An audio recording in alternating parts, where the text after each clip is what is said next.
ჩვენ რომ ქრისტე მივიღოთ, ამისთვის აუცილებელი იყო პავლე, პეტრე, ანდრია. რომ ანდრიას მეშვეობით უნდა მიგვეღო ჩვენ ქართველ ერს, ხო? ქრისტე და შუამავლებმა დაწერეს სახარება. და ამიტომ შუამავალი ეს ქრისტეა, რა თქმა უნდა, კაცსა და ღმერთს შორის ქრისტე კაცია შუამავალი, უმთავრესი, მაგრამ ქრისტეს შუამავლები ჩვენ ეკლესია არის. ამიტომ აუცილებელი არის ახლა დღეს მე რატო ვარ უფრო აი დღევანდელი მოვლენებით თუ შეიძლება ჩავთოთ ამაში, რატო ვარ ესე შეწუხებული და ასე ხმამაღლა, ნუ საფრთხეც კი შემექმნა რაღაცებში, მაგრამ არ მადარდებს, იმიტომ რომ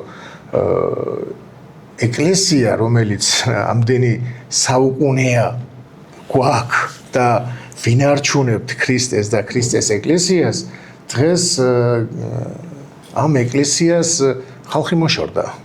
და ეკლესიამ თავისი მეცადინეობით ხალხი მოიშორა და აი ზოგიერთები წერენ ხოლმე, რომ პირადში ძალიან ბევრი უცხო ადამიანები, რომლებიც ეხლა გავიცანი და რომლებიც აი აქტივისტები არიან და ასე შემდეგ, როცა ჩემს გადაგებას ან წერილს ან რაღაცას რო უსმენენ, მეუბნებიან წერენ პირადში, შენ დამიბრუნე ეკლესიისადმი რწმენა.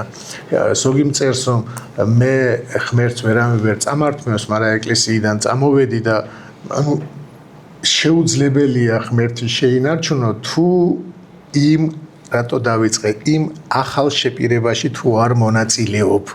თუ არ მონაწილეობ ქრისტეს შეპირებაში, იმიტომ რომ იმაში მონაწილეობა არის გადასარჩენი. სხვანაირად ვერ გადავრჩებით, ვერ შევინარჩუნებთ ღმერთს, იმიტომ რომ ადამიანი არის დაცემადი.